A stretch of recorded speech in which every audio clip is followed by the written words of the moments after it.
You. Hey, what's up, everybody? Welcome back to the last and final episode of Season 3 of Keystroke Medium. We are live. I am Josh Hayes. I'm here with Chuck Manley, Kayleen Williams, Scott Moon, and Steve Bollier, who's playing at Eskimo tonight in his garage. We are wrapping out Season 3 and 2018 with this. Yeah, boy. And it's going to be kind of a celebration. We're going to talk about some fun stuff. We're going to do some motivating and some inspiring tonight because there are a lot of people out there in writing land that are in desperate need of it. And we're also going to share some low points and how we press through them. So tonight's going to be a fun night. We may or may not have some giveaways. So we'll talk about that later. I may or may not be drinking Alabama style whiskey. Alabama style. Greenbow, Alabama. What's it called again? Canuka, actually. Canuka, Alabama. Clyde. Canuka Ridge Distillery. Canuka Ridge. Clyde. Here we go. I'm going to show you. That's where you distill it in your cousin's toilet, right? Right. Absolutely. Well, it's his cousin uncle. Clyde uncle, Mays is the whiskey. And I haven't tasted it yet, so let's do a little. Let's do it. Let's do a little. Taste it. Just a little bit. Dummies. That sounds like a lot of ice, Josh. I was about to say, it's sampling. Don't worry about how I drink my stuff. You have to nose it first, like they do in the Scotch test dummies. Oh yeah, you gotta do a sniffer. Welcome everybody that's in a live chat. Rick's there, John, Ken, consistently Christy. I always want to say constantly Christy, and that's never right. Lauren's in there. Right. It could be. Yeah. Thank you, everybody, for coming and hang out with us for the last episode. We're going to take 2 weeks off after this for Christmas and New Year's and then kick it back up in Season 4. But we still will be going on Thursdays with the Writer's Journey, though. That is true. That is true. Writer's Journey never continue. And we actually did 2 shows today because I was on Lauren's show this morning with Richard talking about anthologies. That was fun. It's always fun being the interviewee and not the showrunner / interviewer, because then I don't have to pay attention. I just listen to the question. Like, oh yes, I can answer this question. Oh, good. Lauren says TWJ won't quit. That's right. Too legit to quit. Hey. So as is always normal here on the show, let's talk about a little bit what we had going on this week in our live / writing life. Scott had a really intense day of work the other day. I did. Whether or not he wants to share is up to him. Who would like to go first on their weekly rundowns? I thought Scott just got volunteered. That's sort of the way I heard it too. That's actually 3 votes for Scott. 3 votes for Scott. Fun top story. Can I second? Yeah. And motion passes. So Sunday, I start working at like 6:30 in the morning, and so by 7 you're supposed to run squad, and we get out of the deal and we just were go all day. But what we got to do that was fun was we had a string of serial armed robbers. And they were like just all morning so by like 8:30 in the morning, we had like 3 armed robberies at gas stations. And long story short, some of the officers developed a possible suspect location vehicle. The other sergeant that I work with is driving by and it's like, oh yeah, by the way, I see the suspect. He's walking into the house right now, because they had real distinctive clothing and whatnot. So we shuffled on over there. Got to do a whole tactic. We got the police canine and some tactical stuff going, and called them out, got some of the people out, cleared the house, used the police canine, caught a robber, it's just one of those really cool cases where you literally have enough evidence to, you're almost like, can you stop just giving me evidence for this, connecting to this crime? I don't want to submit really, anymore. That's really enough. Thank you for doing everything you could possibly do to get convicted of these robberies.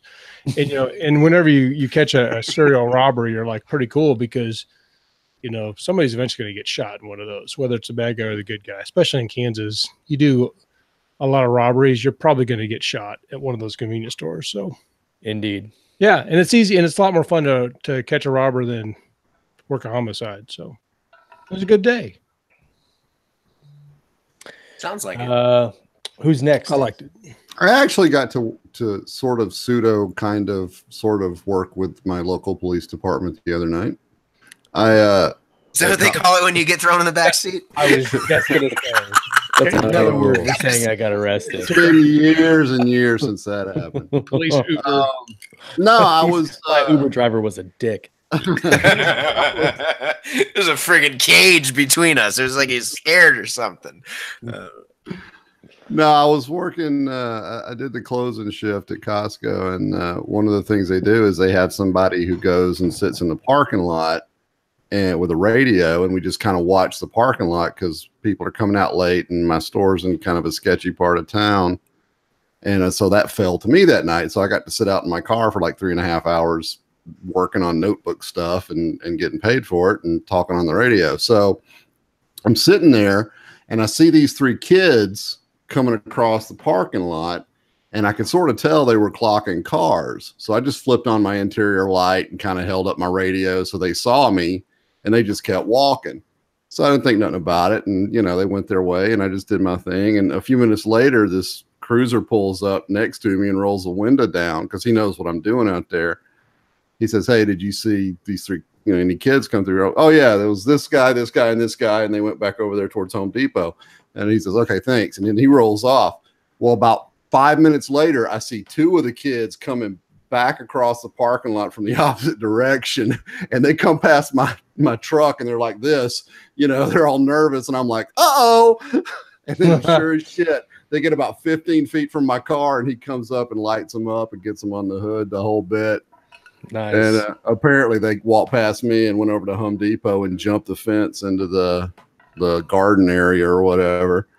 And the officer came over and we were talking about it, and he's like, "Stupid fucking kids." So that was kind of fun. Okay. That was, I don't need to do that very often, but yeah, aside from that, what have I got going? I've got the second Brace Cordova audio with Audible at the moment, getting whatever the hell it is they do to it to approve it. And I've got the audio podcast thing coming up with Paragon's trilogy, and still kind of clicking away at Brace Cordova. So that's pretty much what I've been, and all the family holiday bullshit and all that. So.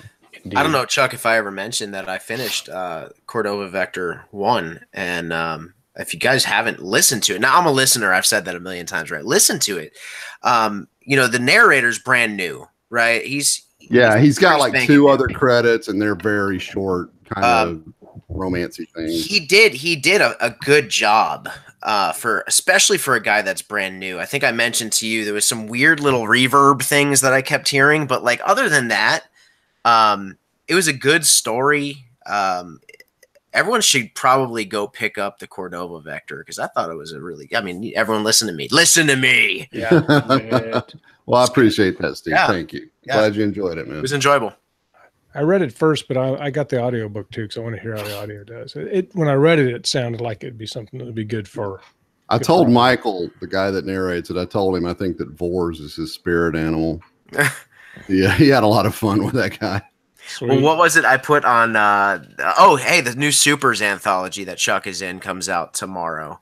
Oh, does it? It's tomorrow. It drops tomorrow. Really? And I remember I accidentally put C. Stephen Mainley on the front cover originally. And what did I say? It was a Cordova deal. What did you say? Yeah, something about you have a lion species. What's the lion species? Leonine. Leonine. I said it sounds way more Leonite. I'm already rambling. I'll go. My week was packed full of. You ever have those days where you do a whole lot that you feel like you've accomplished nothing at all? Like today, I wrote 140 words total, and I had to go back and look through my day and see all the other things that I did. Scott mentioned having like 16 tabs open so that he can remind himself to do all the marketing nonsense that we as authors have to do. Well, I just had to look back over my day and go, okay, so what did I actually do? I spent a ton of time fixing a plumbing issue, but I still got like several things knocked off the author publisher list that just needed to get done. Helped plot out a story today, but the whole week has kind of felt that way to me, where it's just like day after day, busy work, which could be real discouraging to an author who just wants to get words on paper. But all in all, I got pretty close to signing a new author to Athon that I'm super stoked about, really excited about. Really, we're just at a point where we need to put contracts on paper, I think. And but I'm really, really excited. It's been a while since I've read a manuscript that I was excited about. We haven't signed somebody now in about, well, I don't know. Maybe it seems longer than it was, but I get really excited when we sign somebody because it means I really enjoyed what they're doing. And so that was a good like check on my side of the board this week. So good stuff. Kayleen, do you want to go next? Yeah, my days are not quite as exciting. Day job eats up most of my time.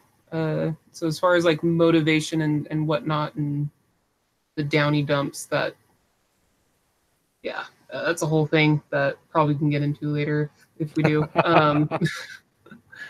But I am coming to the realization with my first story, my first series, doing some changes there and outlining for the next anthology, and just trying to find time for it all. It's one of the biggest things.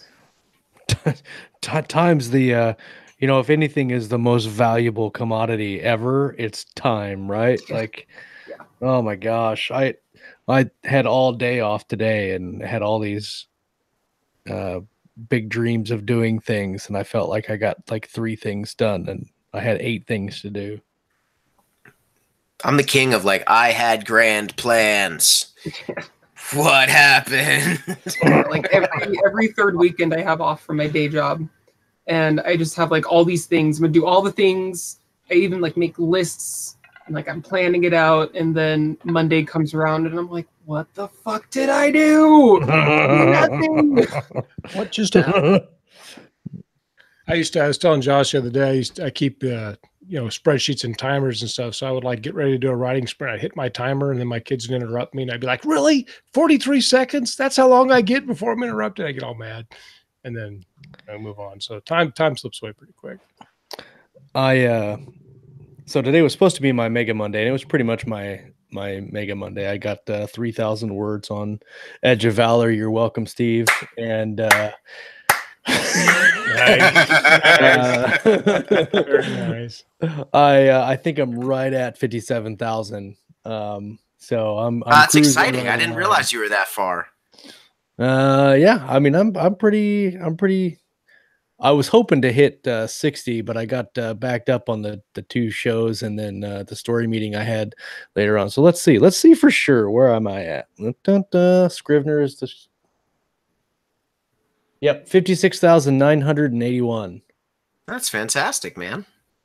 So you still projecting what, 90 to 100, or is that 80 to 90?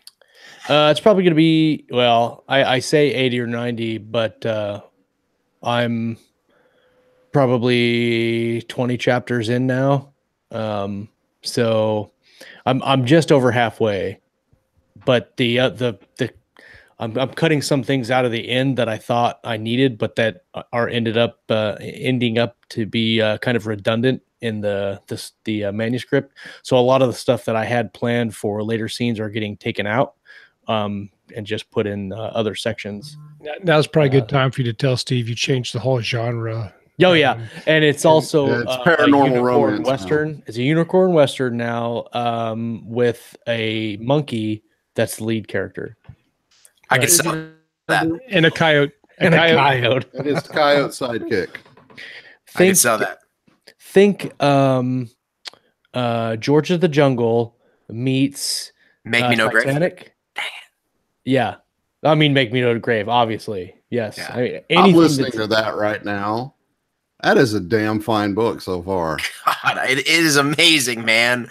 Really? Hank Gardner said it was book of the year. And when you hear Hank, who's read like every trad pub book in existence, say book of the year, for me, Athon is banking on Make Me No Grave getting a movie deal and just the reciprocal sales, because like it needs to be a movie.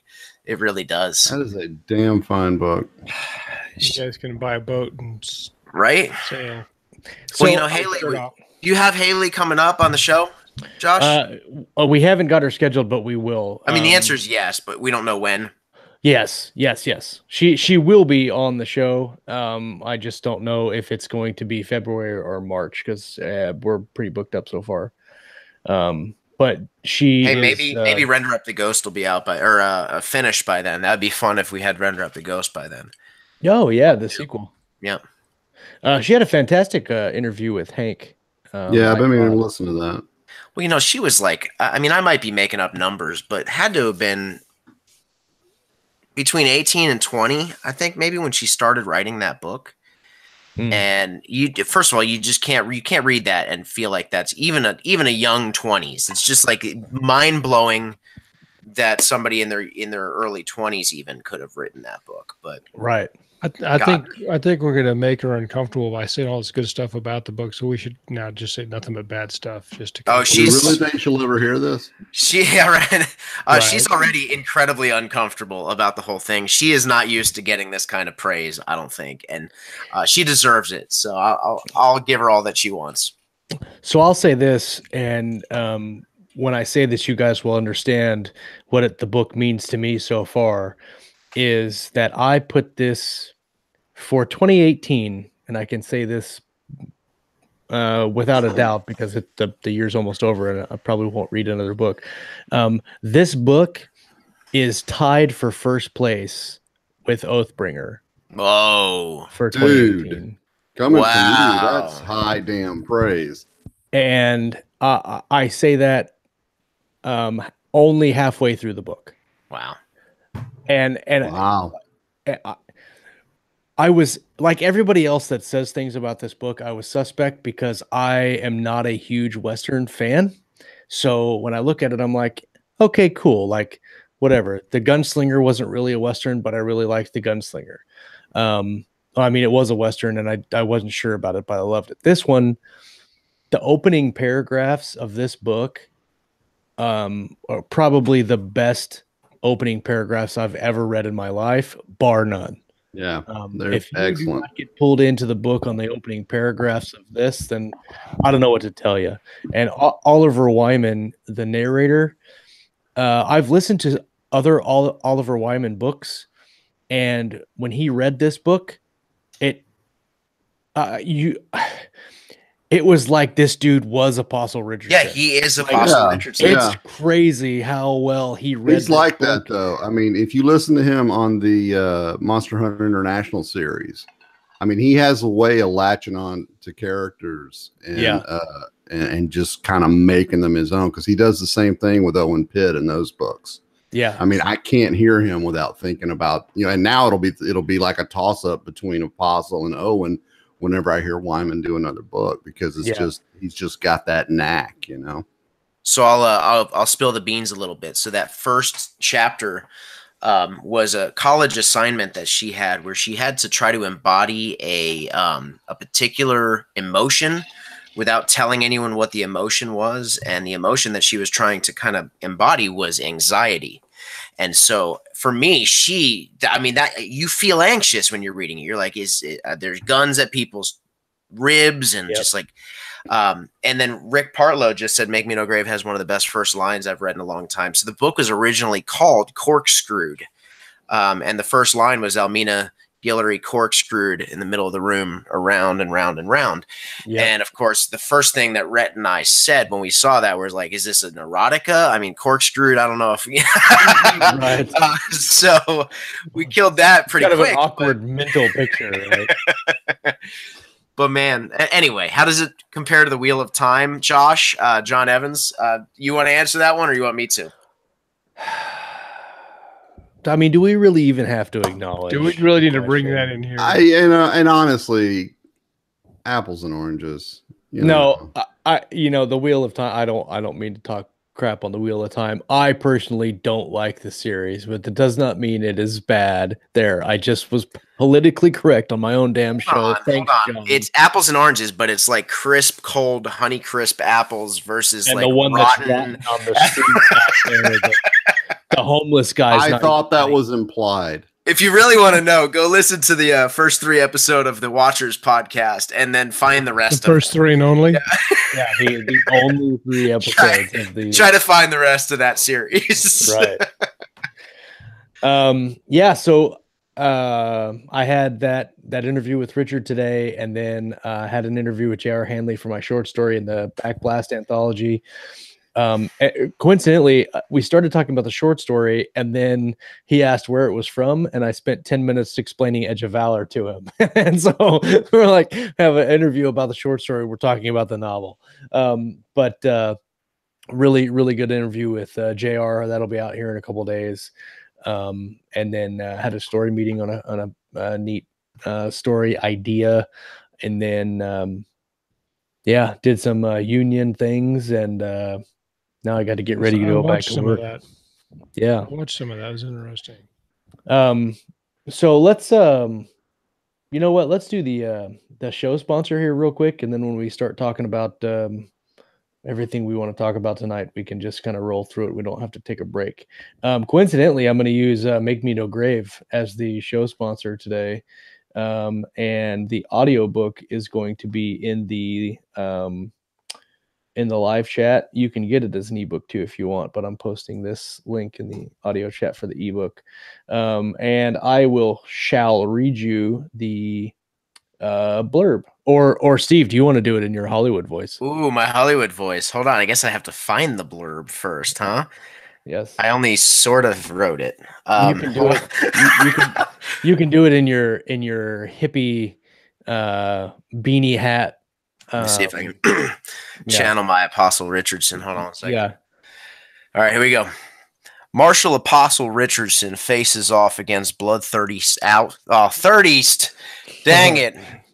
I'll try this again. Quarterback. I like blood 30s. Bloodthirst. Right. Just kidding. So Apostle Richardson faces off against bloodthirsty outlaws, flesh witches, ruthless vigilantes, and more in this gritty, magical reimagining of the Old West. Almena Guillory, better known as the Grizzly Queen of the West, has done plenty to warrant the noose. But U.S. Marshal Apostle Richardson enforces the law. He doesn't decide it. So when a posse tries to lynch Almena ahead of her trial, Apostle refuses their form of expedited justice. He receives a bullet for his trouble. Almena spares him through the use of dangerous flesh magic and escapes soon after saving him. Weeks later, Apostle fears the Outlaw Queen has returned to her old ways when she's spotted terrorizing Kansas with a new gang in tow. When cornered, however, Almena makes the convincing case for her innocence and proposes a plan to take down the real bandits. Working with a known killer opens Apostle up to all sorts of trouble, not the least being his own growing attraction to the roguish woman. Turning Almena away from vengeance might be out of the question, but if he doesn't try, she'll end up right where the law wants her, at the end of a rope. And if Apostle isn't careful, he'll end up joining her as well. If you like Red Dead Redemption and Lila Bowen's Wake of Vultures, you will love this gun-blazing, weird Western. Wake of Vultures was good too. Agreed.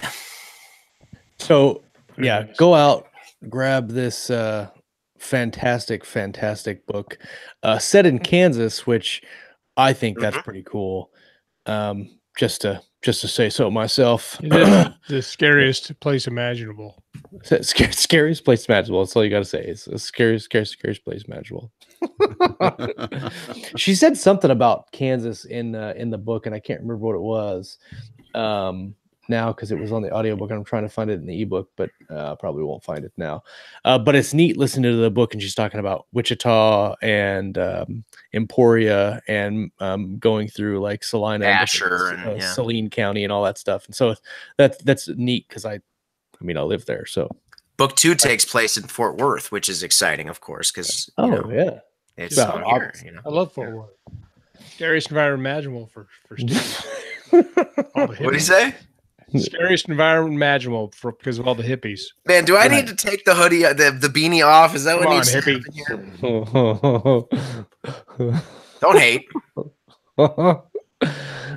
So we're talking about doing, I love Fort Worth, by the way. Sorry. being motivated and inspiring today. Chuck, you had a good idea to talk about some things. Do you want to kind of go first with your stuff, and then we can roll into how we inspire past that?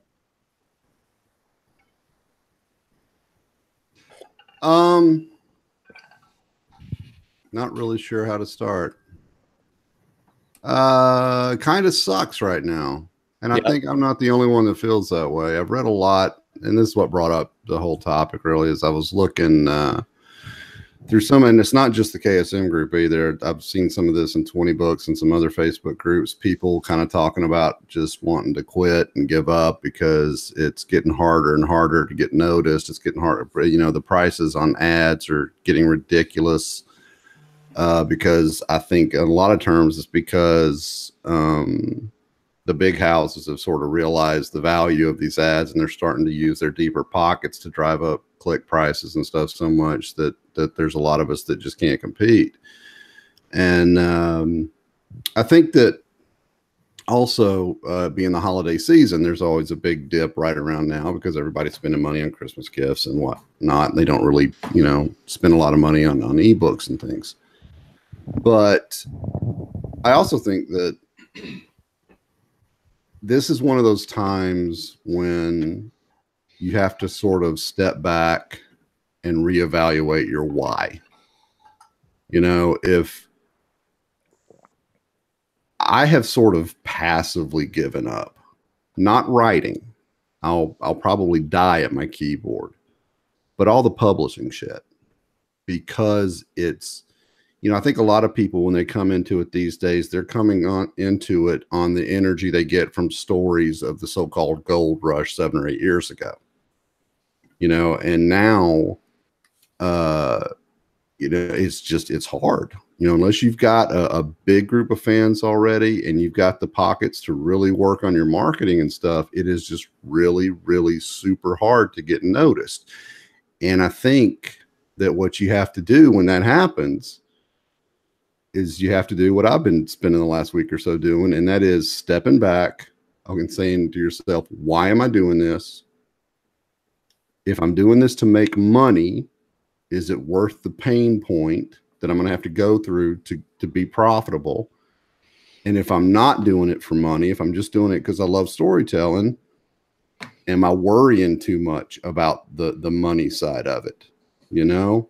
And it also is kind of a matter of, you know, what are you willing to do if you are in it for the money? How far are you willing to go to try and get noticed? Like in my case, the reason I'm working at Costco is so that I can pay for editing and covers. You know, that's the whole reason. I went and got a job so that I could try to make the thing I want to do pay for itself. Yep. You know, and it's not, it's, I kind of had to suddenly question, because I mean, I'll be honest with you, working at Costco is not tough. It's very simple work and they're paying me decent for what I'm doing. But like my kid had like 4 band things this week during the evenings that I missed because I had to go to work to pay for my writing addiction. And I have to ask myself, is that really worth it? You know, I'm going to write no matter what. But before I ever got into KDP, I was writing like short stories and role-playing game scenarios and things that I could put in front of my friends and family, and they would enjoy them. And there's that immediate gratification of me having created something that people I love enjoyed. And when I got into KDP, what I saw was an opportunity to try and make that little bit of escapism I was creating for people, you know, on a bigger scale. But then I got caught up in seeing how much money some people were making, you know, 20 grand a month, that kind of thing. Well, that's hard not to be seduced by that, by the idea of that. You know, even if you make a good living, that's still a nice chunk of money. So what's been happening with me lately is I have to question, is it really a career if I had to go get a different job to pay for the career? You see what I'm saying? Am I worrying too much about the business and not just enjoying what I'm doing? And I also have let myself kind of get pulled in a number of different directions where I'm not focused on like one project at a time from start to finish. I've got more than one fire going. And when you put everything else on top of that with the family and now the working and all that, you kind of forget why you're doing it and what the end result is supposed to be. And I think when you start losing focus like that, you have to stop, reevaluate, and figure out if you're actually doing what it is you set out to do in the first place. So I hope that made at least a little bit of sense. Yeah. No, Man. Yep, I completely agree. And a lot of the podcasts and information I've been listening to over the last couple of weeks is trying to put me in a place to understand why I'm doing what I'm doing. And you said it. I went to go get a job so I could pay for my writing. I firmly believe that us as indie authors are a completely different tier of people when it comes to hustle, because we spend hours in front of a computer generating a product that people bitch about paying $2.99 for. But then we go and bust our asses 40 hours a week at a job to pay for presenting a quality product to those same people that bitch about paying $2.99 for it. But for me, it's the process. It's not the end goal. And you mentioned it. Is it a career or not? Well, I think I think you can consider it a career, because whether it's a second career or a first career, a lot of people have two jobs. A lot of people work at Walmart and then they work at McDonald's, right? Like they have two jobs, and one job might not make as much money as the other job, but you're doing your passion on one of them. And then you're just whatever. You're right. Like Costco is not a hard job. You go and work it so you can buy your covers, right? I look up to you for that. I think that's an amazing thing that you would do that to facilitate your writing and to keep going. I think that's awesome.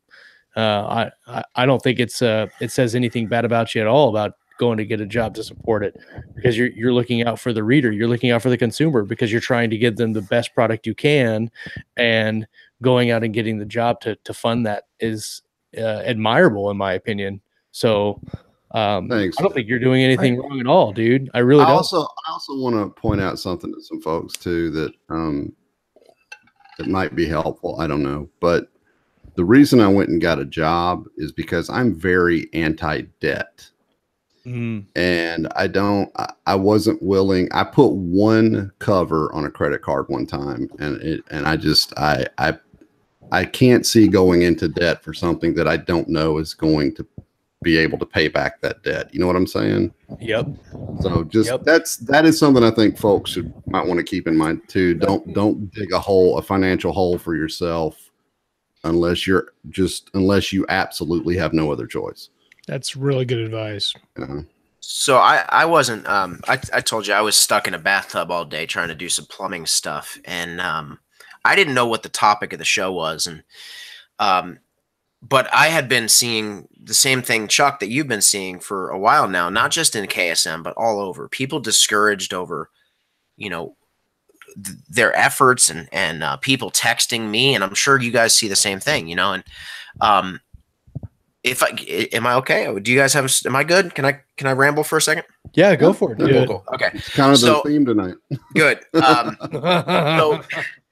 As you guys know, I've been a pastor for, 15 years. And for a long time, I was a young adult pastor, which I think a lot of us fall into that young adult category, which is 18 to 35. Okay. So if you're 18 to 35, this probably applies to you. Even if you're a little bit older, it still probably applies to you. What I found is that there's a mark that we have that's called happiness. and there's this expectation line that we've set right here. And when you meet or exceed your expectations, you become happy. But if you don't meet or exceed your expectations, you're unhappy. What happens, especially with millennials and 18 to 35, and those of us who are writing, when our expectation is set at like a decent house that we can live in and have a roof over our heads, that's easy to meet. That's an easy expectation to meet for most people. A lot of times, even like the house with the picket fence and the green yard, like that's easy to meet, and we can get there if we work hard enough. But what I've noticed now, 15 years pastoring, and then the last 2-3 years in the indie writing scene, is that the expectation is actually like a mansion on green grass with like unicorns and rainbows constantly surrounding your mansion. Do you understand that that expectation is unachievable? And so when that expectation can't be hit, you will always be unhappy. The common trend that I've seen in people that are now, this isn't everybody, this is a general statement, but the people that complain my books aren't selling, just so you know, if you've ever said that and you're on my Facebook feed, I have looked at your book covers, I have read your blurbs, and I have read the look inside of your book. 9 times out of 10, your cover is so not good enough to meet the market that we're dealing with right now. And I'm not being mean, right? But there are so many books out there that, like Chuck is saying, like he got a job to pay for decent covers so that he can compete with that world. But we've been hearing about like the golden realm of indie for so long that we just think we could put anything out there, and as long as we write fast enough books and keep that algorithm going, people are going to buy it. But people are still looking at your book covers, reading your description, and a lot of times looking at the look inside. And so this is a great time to step back and follow every piece of advice that Chuck just gave. Take a step back and assess why you're doing it. And if you've decided you're doing it because you need to make money, then it's time to start looking at those things that sell books and assess whether or not you're achieving the goals of a nice cover, a good description, and a great first page. Now I went from encouraging to discouraging. That's what I do in my life. I don't know how to bridge that gap, but I know that real, I don't think you're being discouraging at all. You're just keeping it real. I just know that we at KSM want to help you figure out how we can sell books as a community. And so if it's a bad cover, like let's fix it. If it's a bad description, go into the KSM page and say, hey, can some people give me an opinion on these descriptions? And as long as you're not doing it in like a sleazy businessman kind of way, like we want to help. We want to figure that out. So one of the interesting things you said is the expectation line of happiness. And a lot of people, when they go into anything, whether it's writing or business or whatever, they have this kind of arbitrary line. Let's just say, well, I'm going to work my ass off till I can make $100,000 a year, right? Why? Why do you need $100,000 a year? Right. Like, why is that? Because that's what the Facebook ad said. Right. The Facebook ad said, if I can publish my autobiography, I will be a 6-figure author. Yeah. So, and that's my point. There's people out there and there's media out there that say this arbitrary line is what you need to make to be successful, and it's completely imaginary. It has no basis in reality whatsoever at all. I will tell you 100% honestly right now, my full-time author line, the minimum that I need to make to go full-time is 60, right? Right. Because that is a for real number, 60, because I know what that number means. It's not, I can go full-time when I make $120,000 a year, right? Like that's an arbitrary number.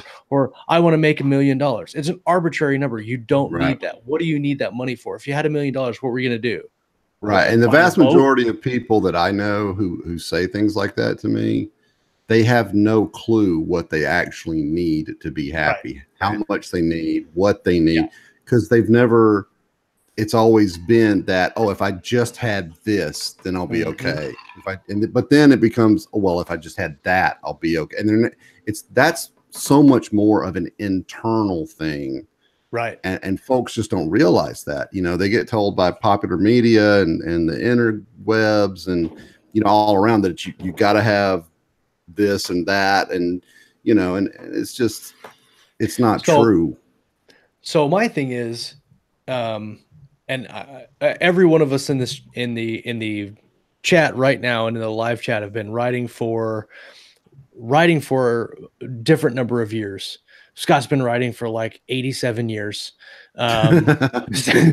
Steve's been writing for like 3 because he's the youngest. Kayleen, I don't know, and Steve, Chuck probably since like 1845. 43 years. Mr. 43. Only 43. Only 37 for me. Like 22 years. Yeah, so we've all been writing like our whole lives, right? And never once did I think if I didn't make $100,000 in my writing, I would stop. But the neat thing is that you can look at that and go, what do I like about it is the process. So, and I mentioned this on the Facebook page earlier. If you can look at your writing and go, I still enjoy the process of writing. I still enjoy sitting down and creating these ideas, whether or not I'm getting paid for it or not. Then that's what you need to be doing. If you get to a point where you're like, I hate this process, I don't want to do this anymore, then don't do it. Go find something that you love to do. Precisely. If you don't love writing, don't do it.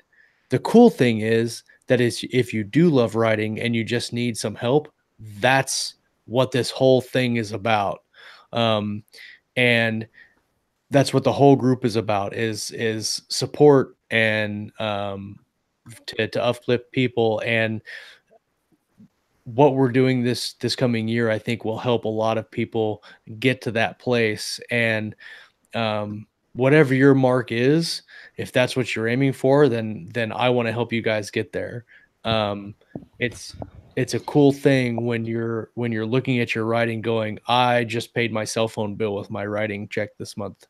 I just bought you off coffee with my writing money. Yeah, exactly. Like, so I encourage you to not set your arbitrary, this is what I need for my writing success number, to a number that doesn't mean anything. What do you need to eat? Figure out what you need to eat and then base it off of that. But even then, if you've got a side hustle, there's 24 hours in a day. If you've got an 8-hour job, you've got some time to write. Turn off Netflix. Turn off the TV. Well, see, I was just about to say something. Man, I was a touring musician for 6 or 7 years, singer-songwriter. Like, at no point during that process did I not have a job to support that particular thing, right? Like, it's still art the same way. It cost me tens of thousands of dollars over the course of those 6 years to tour. I didn't make any money ever. It cost me $12,000 to record my album.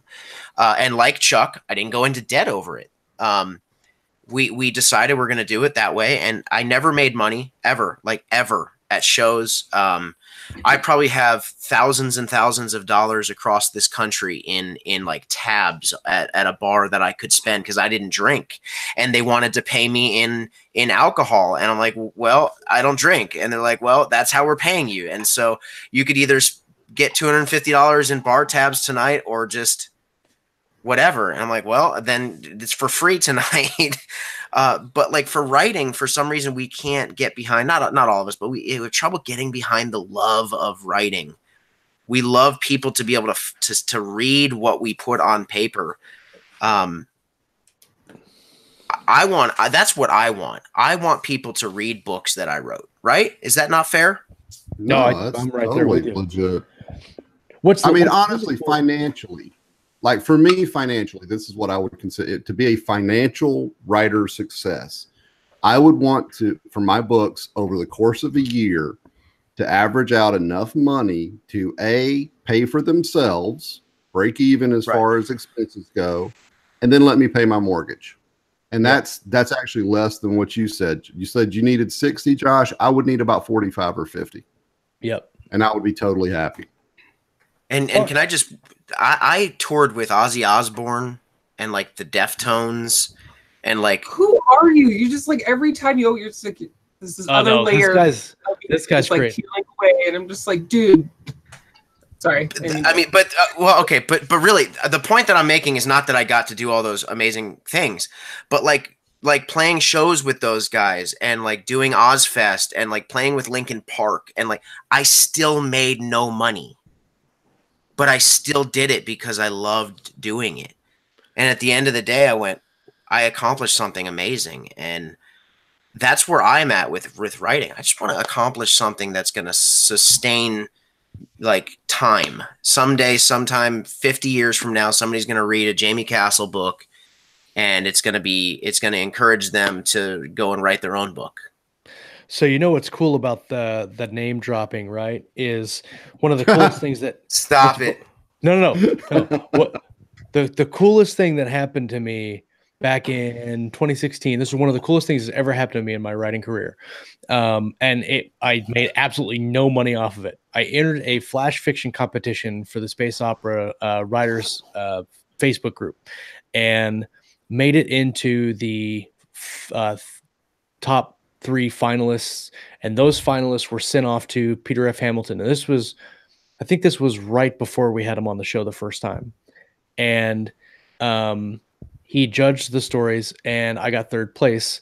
But he gave me a really like a neat kind of write-up on the story. And he said, the only reason this won 3rd place is because it felt like it was like a prologue or a smaller bit of a whole larger story. And he said, if you have this world and characters drawn out, then it would make a fantastic story because the writing is excellent. Like super, like one of my favorite authors is now telling me that my writing is good. Right. So, thank you, man. Yeah. Right. But that being said, the people in KSM right now are going to have that opportunity to be involved with these writers. You know, coming on the Epic Fantasy short story, we have Michael J. Sullivan that did a foreword. And so the people that are in that Epic Fantasy story can forever tell their friends, I was in an anthology with Michael J. Sullivan, right? And whoever reads fantasy is going to be like, that is the coolest thing ever. Neil Asher is going to be in our military science fiction anthology. Peter F. Hamilton is going to be in our space opera anthology. There's just so many. Josh Dazelle is going to be in our military science fiction one. So, like, there's so many cool things that are going to happen this year through KSM that I want our viewers and listeners and fans to say, I got to be in a project with this person, and that to me is super cool. I think that providing those opportunities for people on my end is probably funner than actually being in them because I can reach out and I get such a high by getting an email from one of those guys saying, absolutely, I'll come and be involved. And that is super cool. One of the cool things that we're doing, speaking of paying for things and speaking of that, the cost involved, one exciting thing that we're going to do this year, probably in February, is we're going to launch a Kickstarter for the show. A lot of these things are still being worked out, but this Kickstarter is hopefully going to provide let me just say, a metric shit ton of value to the people that watch the show and listen to the show, because we're going to have things in this Kickstarter that are half off, that are 80% off, that are 25% off of things that you would normally buy anyway. Yeah. And you come to this Kickstarter and, for instance, you get a formatting package for 20% off. You get some ad spots on a really kick-ass podcast that's not ours, it's a different one, for $100 off. Like, you get like so many great things in this Kickstarter that we're going to launch. And these things are things you're going to pay for anyway, and you're going to get them cheaper through the Kickstarter, and you're going to support us and push out some more of this content. And I think that's really cool that these fans of the show that we have connections with are willing to say, yeah, we'll give you a deal on this so we can give some value and some benefit to your listeners and audience, and then also support us as a show. I think that's kick ass. To me, that's kick ass. I don't know. That's just me. It's really cool to see what we're doing, and hopefully that the little bit that we can do to provide a value to everyone that watches the show, whether it's readers or writers, I hope that we do provide that value. We listened to what you guys said last episode about the shared cop anthology, and we're going to move forward on that. I think John Evans is starting to world build on that. That should be a really cool deal. We've got our new website up and running. We're going to start offering some guest spots for people to come and write blog articles or interviews, reviews, articles on craft, inspiration articles, whatever. We're just trying to provide a big platform that people can come in and share their content experiences. So this is not just a platform for us to come in and drink whiskey and spew our random ramblings for an hour on a Monday night. We're for real legit. Like, well, I mean, it is. Let's be honest, it is. But it's legit. Like, we're trying to provide a lot of value for the people that give of themselves and come hang out with us. And for that, I say thank you to everybody that watches the show. Cheers. And holy shit, can you believe we've been on for 3 freaking years? Scott, can you believe we're starting season 4? It freaks me like out. Yeah. 3 weeks. Yep. I remember when you used to set goals. Like, you remember being in high school and you're like, high school felt like it took like literally an eternity. And when you get to my age, like, I can hold my breath for 4 years. 4 years, like, fuck, what just happened? Oh, that was 4 years ago and whatnot.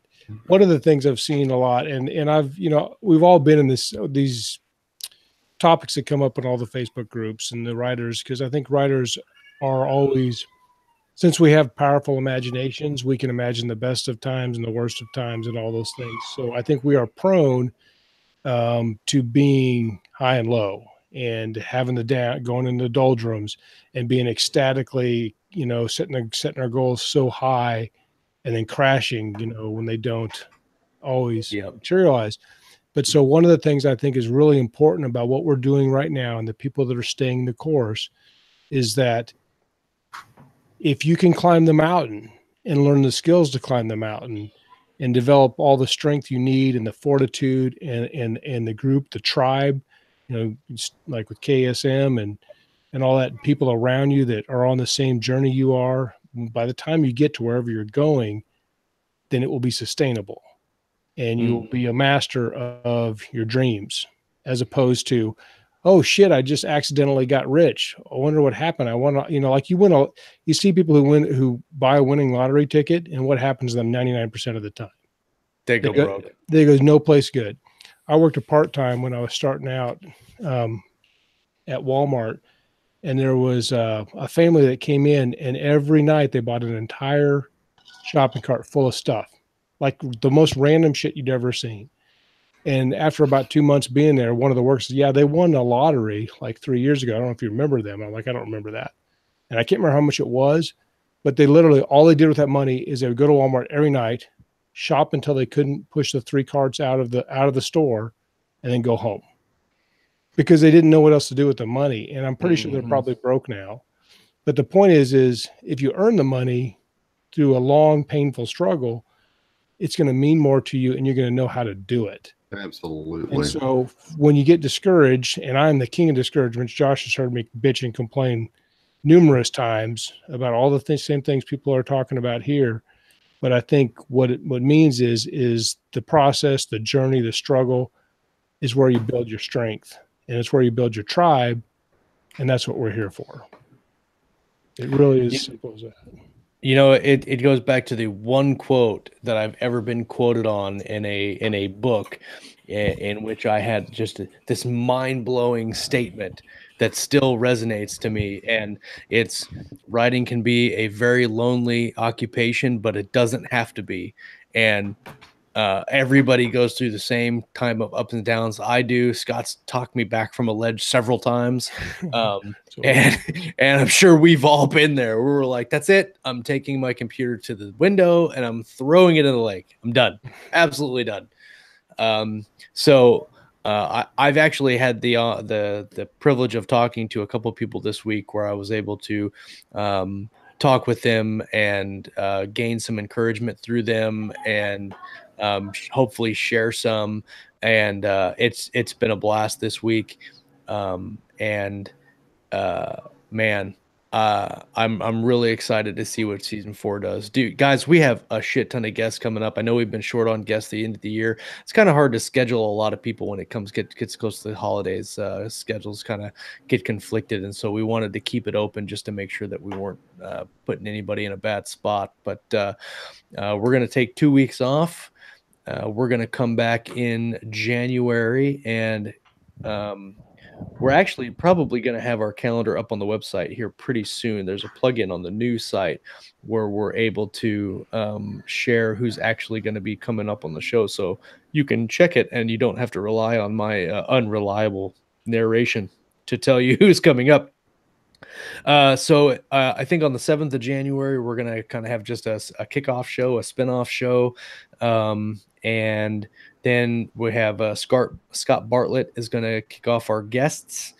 On the 21st, we're going to have Casey Azell and Chris Kennedy on the show, talking about anthologies and kind of what goes into putting them together. If you're thinking about doing one, that might be a good show to watch. If you've done one and you want to kind of consider different ways of doing one, that's going to be a good show to watch. And also, if you plan to submit to one, that'll be a good show to watch. So anything about anthologies on the 21st, write that down on your calendar. The 28th, Matthew Mather is coming on the show, the author of the Utopia Chronicles and Mouth Burner Extraordinaire for Alcohol. The flaming face. The flaming face. Nick Smith and Josh Giselle are on the schedule as well. And also Lauren. So if you guys didn't know this, the Writer's Journey with Lauren and Kayleen, they do it on Thursday nights at 8 p.m. So I look at my schedule and for my schedule on live, and you look at her schedule for the Writer's Journey, and she's like putting me to shame with what she's doing. Dude, she's a machine. She's a machine, and she's professional, and she's like legit. Like her story notes or her show notes, like I have, this is episode 57, and her notes are, this is episode 57, and here's the 100 questions I'm going to ask. I really think that those episodes, as the Writer's Journey is laid out to be, should be made into a book. I mean, you could literally, they go through all the topics at the end. Somebody needs to just sum them up and put that out there, because that's good stuff. Well, she's got episodes all the way planned out through the end of February. Like all the way, like literally through the last week in February. It's just like a smorgasbord of everything you'd ever need to know. It literally is a writer's journey. I mean, it's like no shit, legit. Let's see, what are they talking about on Thursday? Do what, Kayleen? No idea. Yeah. Take it. Amazing how that works. That's right. They're talking about how do I come up with ideas with Jason Ansbach and Nick Cole this Thursday, and then after that, they're talking about how do I develop my story with Rob. I think it's Croce. Is it Croce? Is that right? I don't know how to say it. I think I'm mispronouncing his name. But then in March, we also have the third Covers for a Cure coming up, which is going to be fantastic. So you sci-fi authors out there that are looking to buy sci-fi covers, start putting your pennies away, because Covers for a Cure is going to be on the 16th with Tom Edwards again. And I think we're doing Children's Hospital this year. Yep. So if you are going to be buying a cover at any time this year and you think you might want a Tom Edwards cover, put your money away and wait until March, and then buy a cover for a great cause for our third Covers for a Cure event. We've done diabetes and Parkinson's disease was the first one. And I think combined, let's see, what have we done? Combined, we've done over $7,000 combined for the two events. So we'll hope to keep that trend up with Covers for a Cure 3 in March. And so yeah, good times. And thank you all in the live chat for coming and hanging out with us. It's interesting rounding out season 3 and then remembering the beginning of season 1, and nobody was in the comments. like we first off, I don't think that halfway through season 1 that we even knew that there was a comments. Like we had no idea there was a comment we used section. to have three watchers. It was me, Josh, and then my other email would also be signed in. Oh my gosh, it's crazy how we started out, and then and now we're here doing completely ridiculous things. So everybody that comes weekly and hangs out with us, again, thank you guys so very much for hanging out with us and spending your Mondays and Tuesdays and Thursdays. And here pretty soon we're gonna have UK KSM International. I'm really excited about KSM International. Does Ralph Me know too. about that? I'd also like Ralph. to say that this Alabama style whiskey makes you not be able to talk. I can't hardly I'm speak. like, I am really glad that my gums are not burning at 85 proof, because I thought for sure like my this much gums and I would can barely burn, speak. and they're not. But yeah, so KSM International. The cool thing about KSM International is they're all going to speak with English accents. So that's like That's the true. coolest thing that has ever happened for KSM. They will sound as smart as the writer's journey actually is. Oh That's gosh, true. somebody write that down and Yeah. use that in their quote. I don't even care what that's legit. And then Chuck at some point is going to read some short stories for us. We'll see. Yeah, that's what I'm told. I'll have to start Stories. practicing. Story time with Papa Chuck. I have Yes. a short story real quick. So there were two peanuts walking down the street. It's kind of a sad You said story. pea, Okay. and I Peanut. Yeah, no. pea- It's kind of a sad story too, I though. thought you were going to say peanut, and I was No. what? There were two peanuts walking down the street, and one was assaulted. God, this is one of those times I really wish we had sound effects, so I had a cricket button I could hit. It's a sad story, man. That made me. That's like hearing that. Mama Tomato and Papa Tomato and Baby Tomato are walking down the street, and Baby Tomato keeps falling behind, and then Papa Tomato runs back and smashes Baby Tomato and says, Catch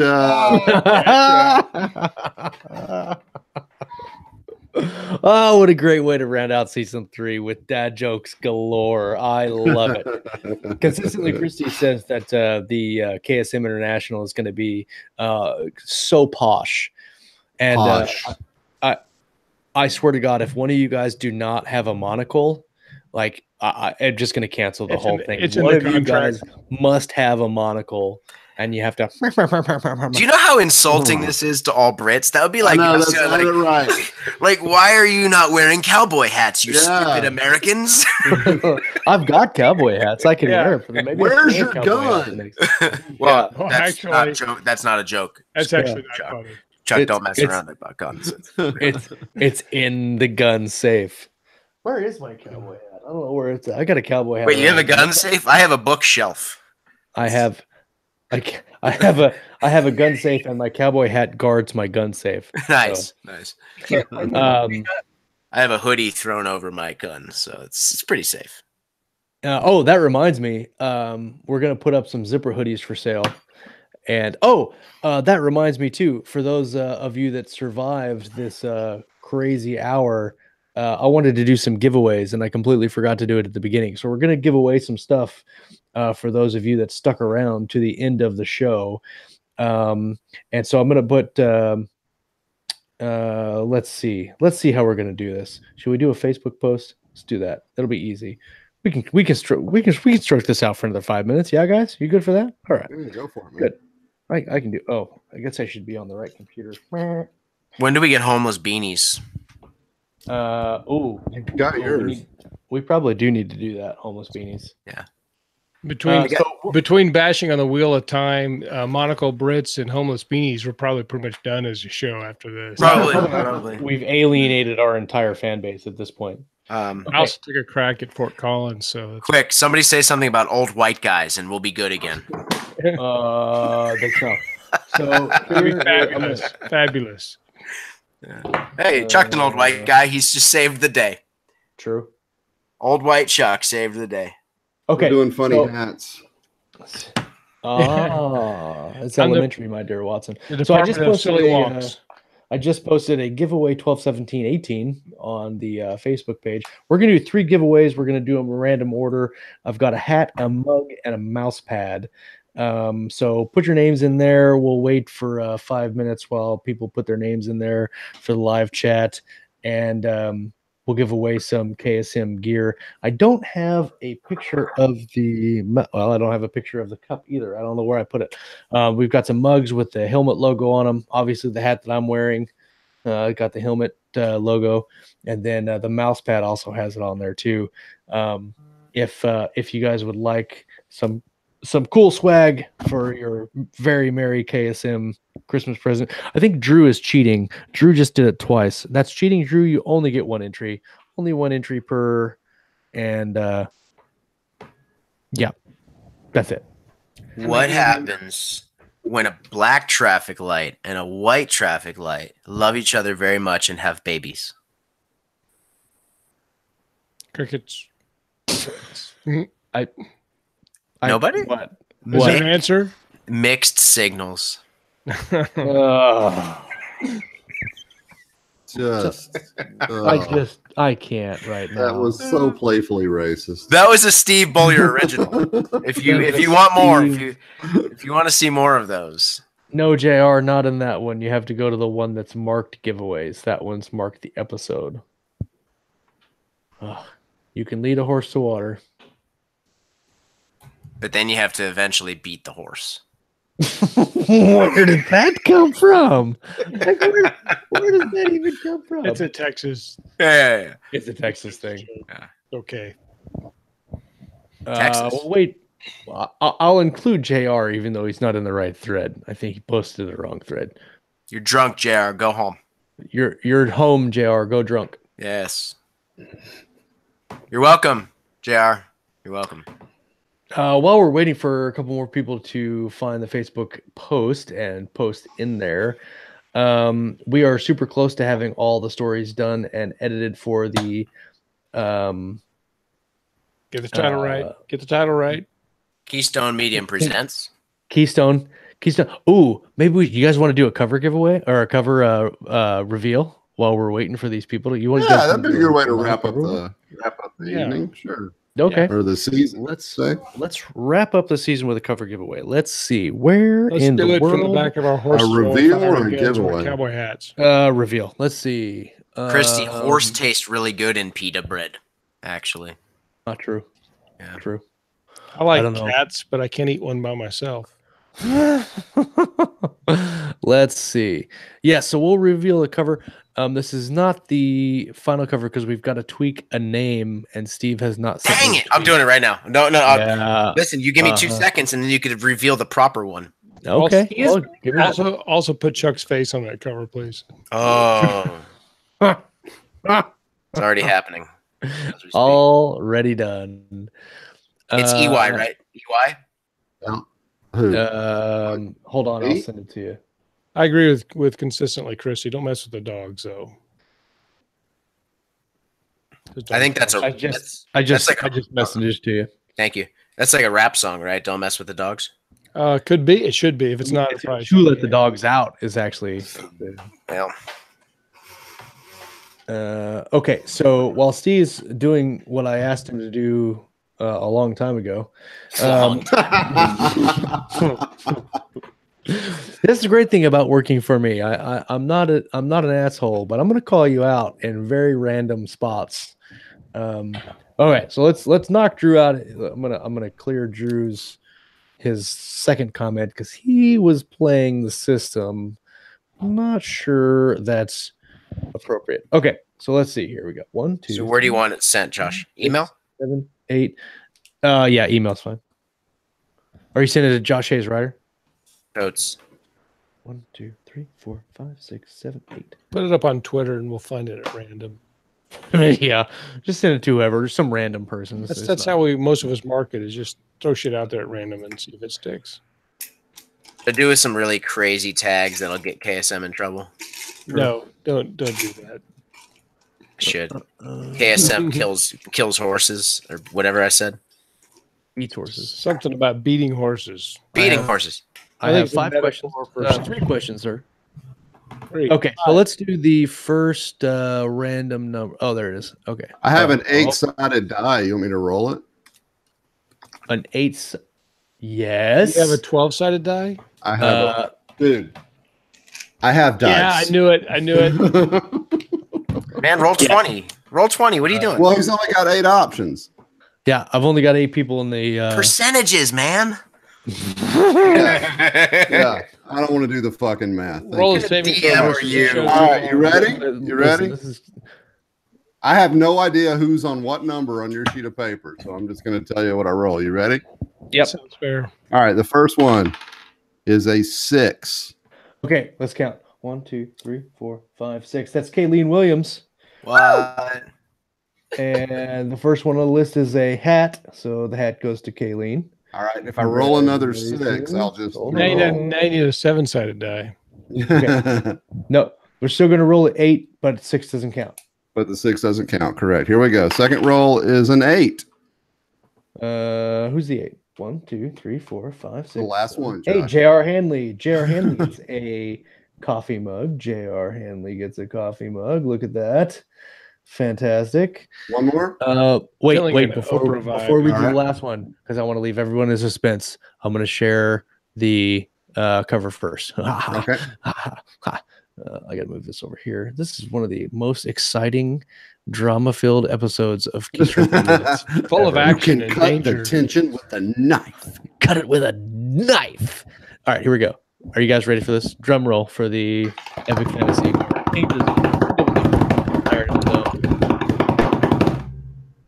There we go. And that's it.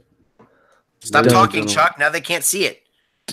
No, they can see it. They should be able I to was see going it. to say, I thought Josh took care of that. I locked I'm it. only kidding. I locked it. I'm chilling. No, I That still see is- whoever's talking.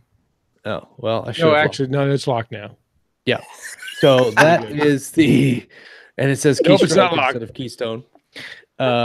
Keystroke Media presents the Kingdoms of Iron and Stone. As you can see, the forward by Michael J. Sullivan. A lot of fantastic stories in this collection. Lauren and Ellen did a phenomenal job editing and are still finishing up the last stories in the run. But Steve did the typography. I commissioned the artwork, and it's good. It's really, really good. I think it's gonna pull in a lot of sales, and I think it's gonna do really well and allow people to broadcast their writing chops. Awesomeness. Yes. So, yeah. Okay. So let's do the final roll for the mouse pad. And 6 and 8 don't count. 6 and 8 don't count. I have a 5. Okay. 1, 2, 3, 4, 5. Christina Johnson. She gets the mouse pad. So Christina Johnson gets the mouse pad. Does Merry that Merry mean we Christmas. just figured out who consistently Christy is? Oh, I think we think- did. I think we did. Dun dun dun. Well, I mean, if you got her submissions for the thing. Yeah, come on, man. I'm just trying to be. Yep. I'm just trying to be mysterious here. True. Who's the other person So yeah, figure out? I have Still trying to- JR's address. Still and trying to I- figure out who that John Evans guy is. That guy is so shady. It's crazy. Okay, so congratulations to our random winners for the giveaway on the last episode. Merry Christmas. Next year we're gonna start the mediums program, or the where everybody signed up on that list, and we will do random giveaways probably bi-monthly, or was it bi-weekly? Bi-weekly. That's every other week. To our mediums list, and we'll figure out what we're going to give away. But I will get those things out to you probably this week. And yeah, thank you for coming and hanging out with us, watching our show, doing cool Excited. things. Be able to pimp a hat now. Walk around town. hat. Pimp it. Okay, we are going to wrap up tonight. We went a little long, but that's okay. We gave some stuff away. We showed a cover. I'm going to show it. I'll share it on Facebook here after we're done, and we can share it around and get some buzz going. It should be done here in a couple weeks, and we'll be able to publish it after the first of the year, and then we'll spam the hell out of it. Jokes and that's right. Pretty much. Only 5? Is that all we get? Well, I think we should try for at least 5 a show. All right. Well, we'll do for 5. 3 questions. All right. Everybody, thank you so much for a fantastic season 3. We'll be back in season 4 in 3 weeks? 2 weeks? 3 weeks? 3 questions. 3 Your favorite color is blue. No, yellow. 3 weeks. We'll be back in 3 weeks. We're going to talk about some reading. We're going to talk about some writing. And, of course, everything in between right here on Keystroke Medium. You guys have a fantastic holiday. Peace. Peace. Deuce.